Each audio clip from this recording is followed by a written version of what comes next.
Mga kababayan, isang magandang araw po ng Biyernes, August 28 na po, 2026. Ako po muli si Kuya Francis, siyempre ang inyong araw-araw na kasama sa lagay ho ng ating panahon. Ngayon ho ay patuloy pa rin nating minomonitor ang habagat o southwest monsoon sa may kanlurang bahagi ho ng ating bansa. Mas nararamdaman natin yan ngayon dahil mas lumapit po ang kaulapan dulot ng habagat dito po sa kanlurang bahagi ng Luzon at dito sa kanlurang bahagi ho ng Visayas. At bukod ho dyan, may bago tayong low pressure area na minomonitor po dito po sa may silangan po ng extreme northern Luzon. Anumang oras simula po ngayon ay lalo pang tataas ang tsansa nito para ma-develop po bilang mahinang bagyo o tropical depression. So kailangan nating alamin yan at kailangan maabisuhan ng mga kababayan natin sa banta po ng panibagong sama ng panahon. Pero bago ho natin simulan, huwag niyong kakalimutan ho na i-like at share ang ating update. Hindi naman po masasayang bagkos ma-update pa tayo sa lagay ng ating panahon. Unahin na muna natin ito pong habagat o southwest monsoon.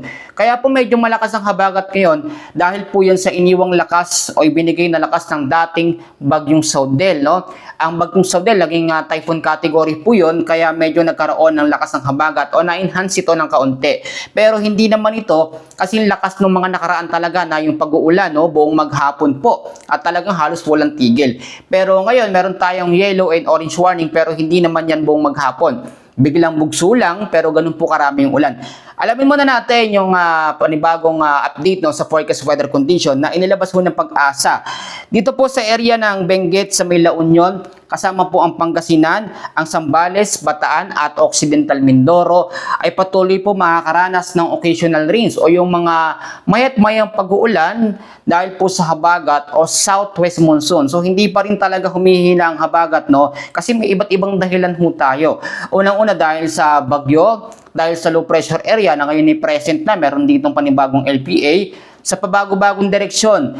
Noong nakarang araw, maganda hong panahon, sino pong naka-experience sa inyo? Dahil yung hanging habagat, lumis po ng konti dito dahil sumabay sa ikot ng bagyong Saudel. Pero nung ang bagyong Saudel talagang totally lumayo na ng lumayo, bumalik ang habagat dito malapit sa ating landmass. Kaya nakaka-apekto tayo, nakakaranas tayo ngayon ng mga pag-uulan. Ang habagat din kasi, ito yung malakas na hangin na nagdadala ng tubig galing po sa West Philippine Sea at kapag tumama sa kabundukan ng ating bansa, especially sa may Benguet, marami mga area dyan na mabundok, nagkakaroon ng explosion yan o kumakalat po yung tubig. Yun yung bugso ho ng habagat na ating pong sinasabi. Sa Metro Manila sa nalalabing bahagi ng Luzon sa Western Visayas, kasama ang Negros Island region, dahil pa rin po sa habagat o southwest monsoon ay makakaranas po ng cloudy skies with scattered rains and thunderstorms o yung kalat-kalat na pag-ulan na may kasama pong mga pagkulog at pagkidlat and madalas yan madaling araw, sa hapon at sa gabi. Sa umaga naman medyo maulap ang kalangitan pero nagbabadya pa rin yung mga pag-uulan kaya kung lalabas kayo, ugaliin po magdala ng payong, jacket, kapote, panlaban sa mga biglaang pag-uulan tulad po ng habagat o ng southwest monsoon. Sa nalalabing bahagi ng Eastern Visayas, sa may silangan po ng Mindanao, mga localized thunderstorms naman ang ating babantayan po dyan at imomonitor. Merong mga area dyan na talagang hindi nakakaranas ng ulan, pero yung local thunderstorms ang tsansa na magpaulan dyan. Huwag pa rin pong maging kampante. At ngayon naman po, meron tayong tinatawag na heavy rainfall warning at lagi kong sinasabi, hindi pa tapos ang epekto ng habagat, And dahil may panibago tayong LPA na minomonitor, pwedeng hanggang sa first week pa ito ng September, hihina, Dahil ang habagat naman, June hanggang September yan, At pagpapunta na ng October, doon na po nawawala yung hanging habagat dahil pumapalit naman yung amihan o yung northeast monsoon, yung malamig na hangin ang gagaling po sa taas. Ngayon, alamin natin yung heavy rainfall warning o dami po ng pag-uulan dahil po sa tinatawag natin na epekto ng habagat o southwest monsoon. Kaya ngayon pa lamang, mag-ingat po yung mga kababayan natin, lalo na po yung mga lugar na mababanggit ko. Dito po sa area po ng Benguet, sa La Union, Pangasinan, sa may Zambales, Bataan at Occidental Mindoro, meron tayong yellow warning. Yun po ay 50 to 100 millimeters na dami ng pag-uulan at pwede hindi yan yung maghapon, minsan isang bugso lamang. Yung 50 to 100 mm sa dami ng pag-ulan, sapat yan magbabaha sa mga low-lying areas, kaya mag-ingat tayo. Sa area naman po ng ito po, sa may Benguet pa rin po, Zambales, Occidental Mindoro, pagdating naman po ito ng Sabado ng hapon, meron tayong orange warning, 100 to 200 mm sa dami ng pag-uulan. So, mas lalakas pa po. So, bakit mas malakas sa area ng Zambales dito sa Benguet at Occidental Mindoro? Yung habagat po kasi, no, tumatama sa kabundukan na malalapit po sa lugar na yon. So, pag tumama po yun, nagkakaroon ng pagsabog ng habagat. Yung daladala niyang tubig galing po sa West Philippine Sea o Indian Ocean, sumasabog po or nag-explode. Yun po ang nagiging dahilan kung bakit mas malakas po yung habagat doon po sa mga area na yon.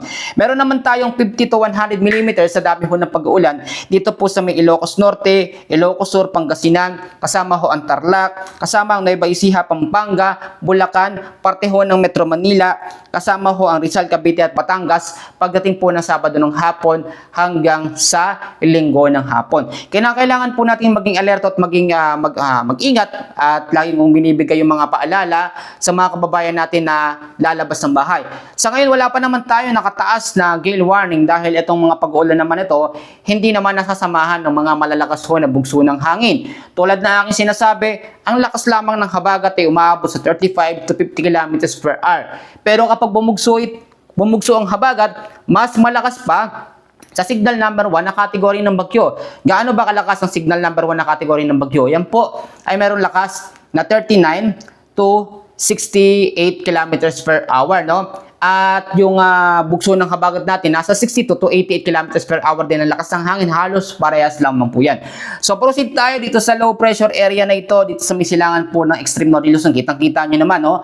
Ang kapal ng ulap. Kapag yan ay naging bagyo na, tatawagin mong bagyong Pilandok. Pangilimang bagyo ngayong Agosto.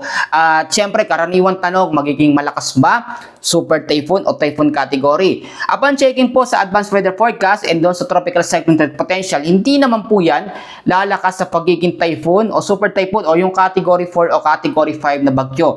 Pero mataas ang tsansa na yan ang magpa-maintain ng lakas ng habagat o southwest monsoon. Pero hindi naman lalakas ito sa mas malakas pa ng mga nakarang linggo, no? O yung enhanced o rapid intensification, dahil ang tanging magpapalakas lamang po sa habagat ng mas matindi ay yung typhoon o super typhoon category ho na bagyo.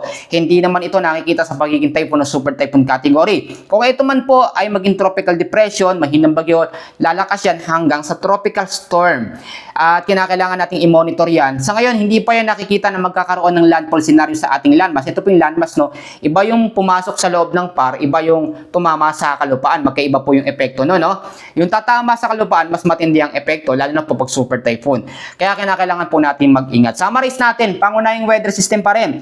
Ang habagat o southwest monsoon sa may kanlurang bahagi ho ng ating bansa. Ina-expect hanggang sa first week pa ito ng September, hanggat hindi nawawala yung sama ng panahon na ito o itong LPA nito, mananatili pa rin po ang habagat o southwest monsoon. Pangalawang weather system na ating minomonitor, LPA, na mataas ang tsansa simula ngayon, anumang oras pwede itong maging tropical depression o mahinang bagyo. Mga local thunderstorms sa Eastern Visayas, Silangan ng Mindanao, mataas din lalo sa hapon at sa gabi. Kaya kinakailangan magdoble ingat po tayo.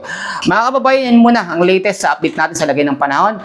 Maraming salamat po sa patuloy na pagsuporta nyo sa weather update to Kuya Francis. Maraming salamat, mag-ingat po tayo at God bless po sa ating lahat.